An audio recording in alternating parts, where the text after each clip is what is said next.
Hello everybody, it's CrazyToast, and today we'll be looking at the KV1S Tier 6 heavy tank. It's one of my favorites, so let's get cracking on the history. In 1942, it was decided that they needed to improve the KV-1 tank. The aim of the project was to produce a lighter, and therefore faster version of the KV-1. Main problem with the KV-1, it was too slow, it was too heavy, the engine was too small for the horsepower-wise, it was too small to propel such a large, heavily armored vehicle.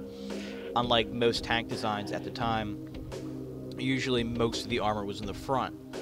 KV-1 tanks, or just the KV tanks, period, had armor equally distributed around the tank, but it was heavy armor, so it was a lot heavier than a lot of the, say, German counterparts. So the aim of the KV-1S project was to make the tank lighter and faster. Part of the design was to make it more reliable. In combat conditions, KV tanks proved more than a match for German armor, only to be lost through mechanical failure. The KV-1 tanks, when they were first implemented, German tanks had nothing, no weapon big enough to take them out. They were basically what the German Tiger ended up being to the Allies. That's how the KV-1 was to the Germans when they first saw them. The new tank was designated the KV1S, the S referring to, I'm going to butcher this word, Stronoskvi,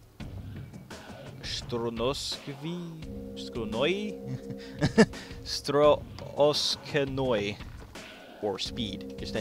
Yeah, we usually just call it the KV1 Sport. The KV1S was lighter than the KV1 up to 5 tons. It was given a larger engine. Now, from what I'm finding, the KV-1 tank originally had 90 millimeters of armor. They said the lightening was achieved by reducing the thickness of the frontal armor from 90 millimeters to 75. In game, the KV-1 tank has 75 millimeters of armor. So there might have been some game balancing they did to make it work inside the game, because both the KV1S and the KV share the same frontal armor value in-game. In real life, it was apparently 90 millimeters. The existing road wheels were replaced with a lighter design, and a new, lighter cast turret replaced the old design. In summer 1942 saw the prototype tested, and on August 20th, the KV1S went into production. While the KV1S was a success in terms of its design brief, it was soon decided heavier armor and more powerful guns were required. A total of 1,370 KV1Ss were built. In April 30th, 1943, its production was canceled for the KV-85 and the IS series of heavy tanks. So, basically, it was a short-lived project. The 122, from what I'm seeing, was never really put on any production KV1Ss. It was used as a test bed for the 122 for the IS tank, but it was never given the 122 and put into combat. So, historically stating, the turret and the gun that I have on right now are actually historically false. Armor. We're talking 75 millimeters front, 60 side and rear.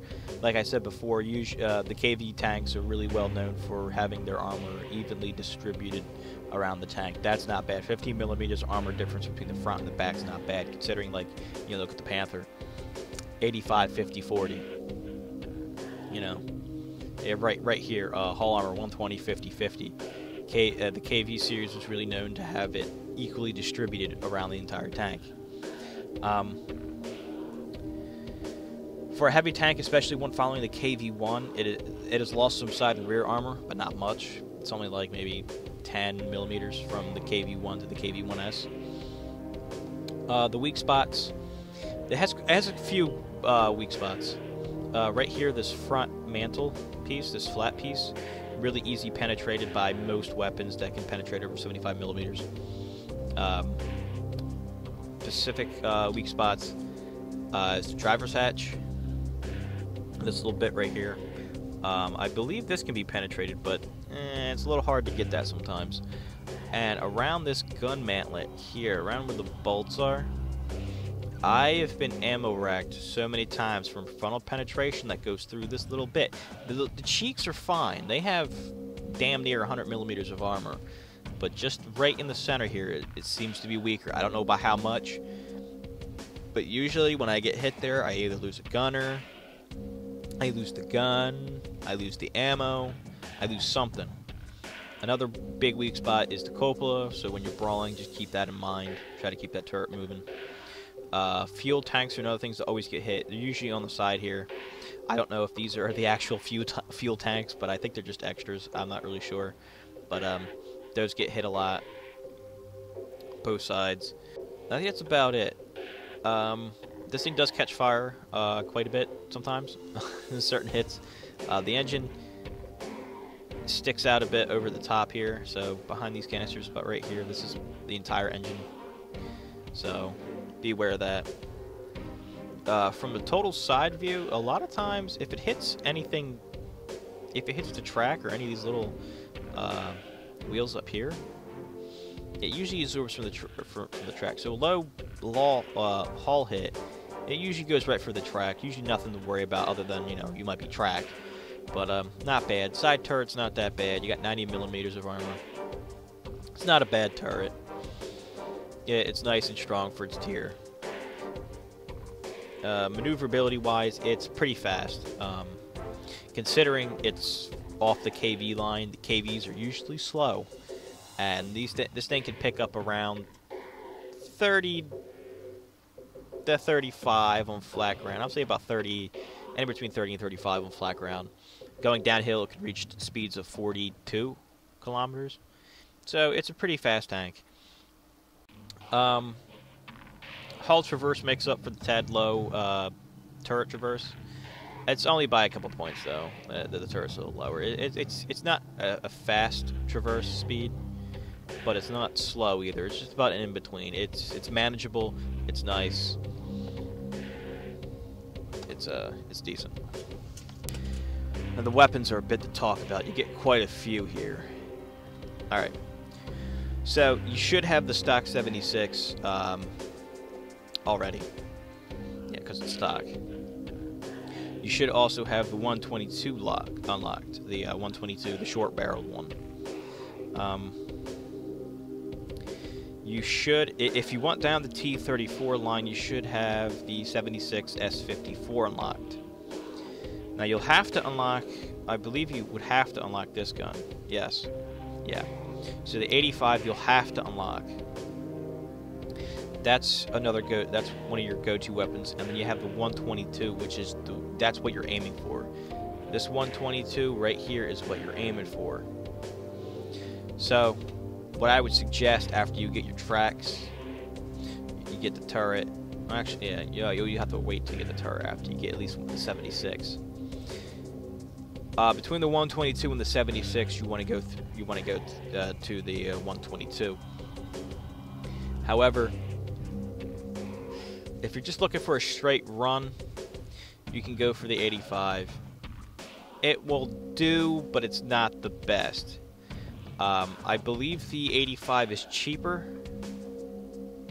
Yeah, it's 4,500. So if you want to go for that, it will help the 122. You know, especially if you're trying to elite it too, because you still got to get it.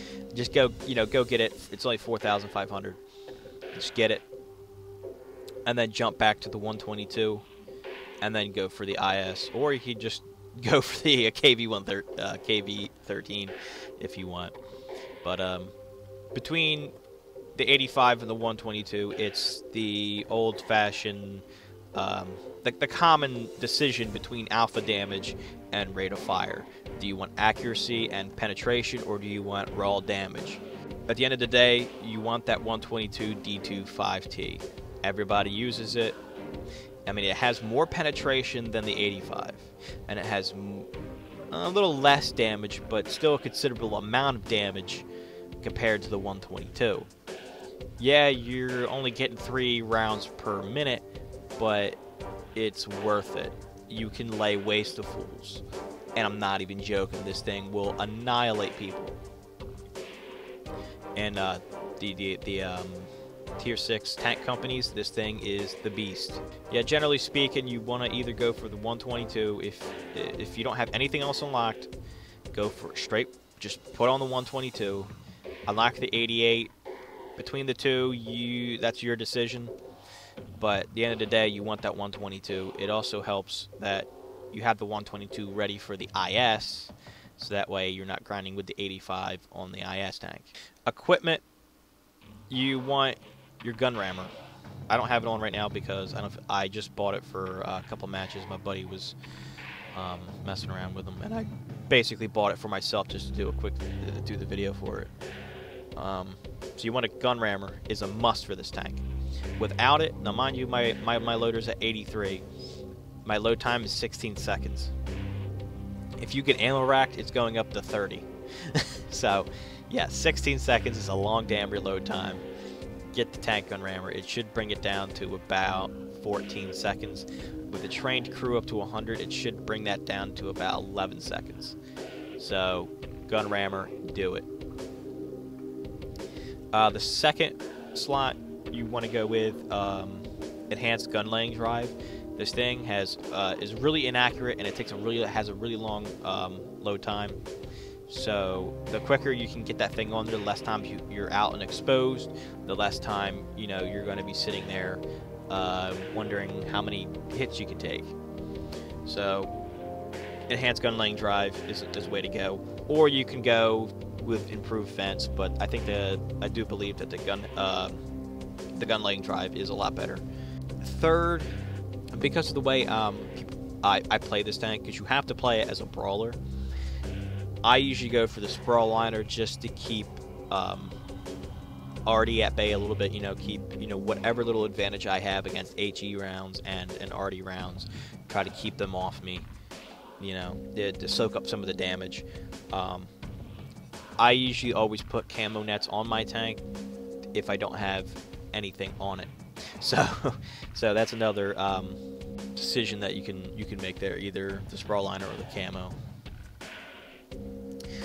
Tactics, this tank is a master of the tier 6 tank companies for 3 reasons. It's fast, it's a brawler, and the 122's alpha damage is unbeatable at tier 6. It's just unbeatable. With the 122, you're just going to have to get in close. You're going to have to brawl, because this thing is so inaccurate. The 122 is just inaccurate. I mean, yeah, you can make hit sometimes, but it's just not worth it, especially the ammo itself. I mean, it's 1,025 per round. That is expensive. So you only hold 26 rounds. So yeah, it's it's a bit of a yeah. You're gonna have to get in close, make those shots count, and make sure you actually hit something. This tank is really good for brawling. The only thing I would say is be aware of your weak spots at the front of the tank. Like I said, this gun mantlet. You can get ammo racked if the shot does come in at a certain angle.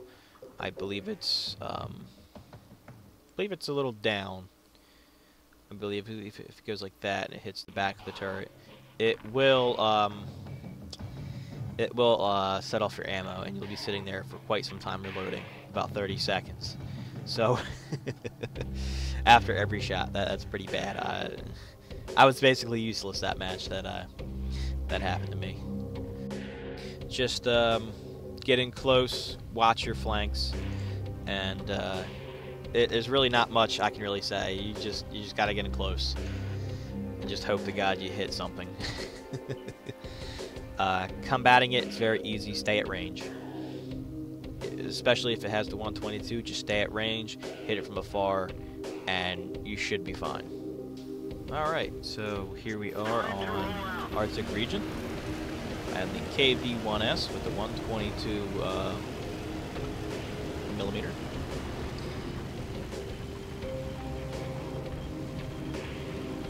Everybody usually splits off.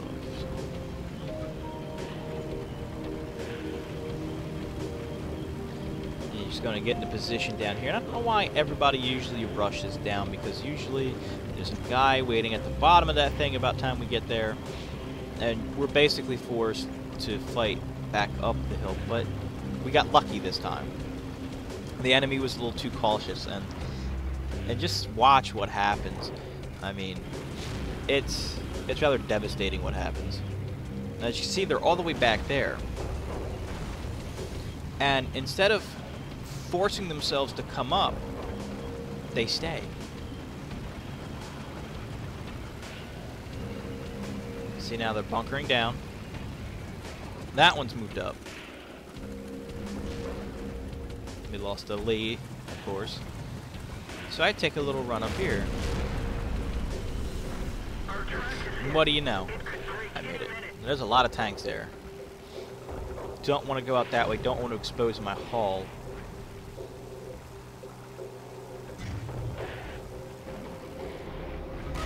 And this is why I love the 122. Boom. And let me just pause this for a second. This... Where was it? Okay, that would hit the cupola. It's coming up soon, I know it. I think it's the next hit. That's one of the weak spots, the cupola.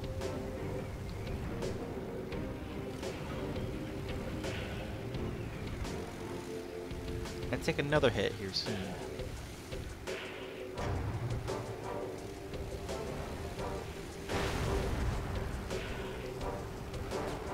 But yeah, we get on this angle on them, and it's just so devastating because they have no cover right there. And they're all basically lined up. I think that was the hit. Yeah. Both those shots went through, and that's the it's supposed to be the thickest part of this turret. It is weak. These two spots right there, just around that gun mantlet, like I was saying earlier, is just so weak. Not the gun itself, but just around it. Right where the bolts are. It's so weak. And I was lucky it did not ammo rack me.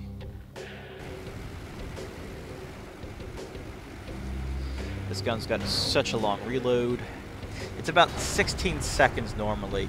I got ammo racked in the previous match, and it took about 33 seconds to reload, so...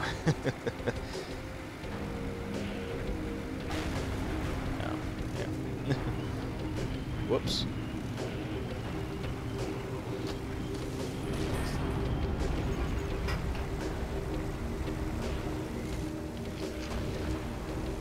D-Max got in my way. I was going to take that shot on that BK. Engine got hit. As you can see, it's on the back there. Pick off this Cromwell. Why not?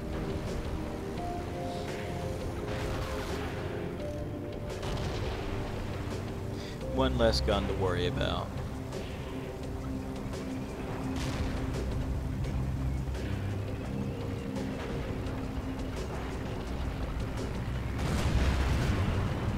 Trying to get on this flank, because you got to watch out with this 122 with a heavily armored target. Sometimes it just will not penetrate.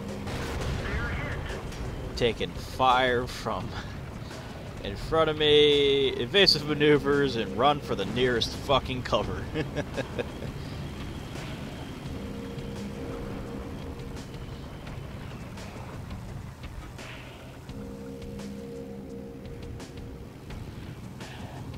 guess Stug 3 and a Panzer 4. Yeah, you don't want to waste shots either. These rounds cost 1,000 per pop, so they're pretty damn expensive. You fire off too many, you're paying a pretty damn good repair bill, resupply bill. So you really got to watch out when you shoot and how you shoot it. But this kind of pissed me off up here when I saw the Grilly. And this just goes to show you how inaccurate this gun is. Now, mind you, I'm only auto-targeting. First shot, I didn't really care too much. I thought the other KV1S was going to get it. But I let it set on the target. I'm thinking, okay, it should be fine. And this goes to show you just how inaccurate this gun is. Boom. Miss right over. I couldn't even auto-target a sitting target.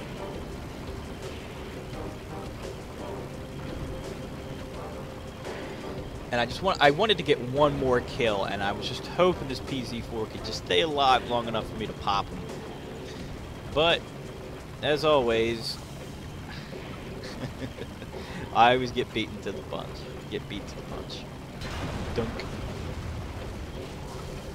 Eh, fuck it. I'm gonna ram it instead. Thanks for watching, guys. I really would appreciate it if you guys subscribe and all that, and have a good day. CrazyToast out. There's also something I forgot to mention. Starting Tuesday, so in a few days, actually tomorrow, I'm going on hiatus. I'm going to be real busy up until probably June.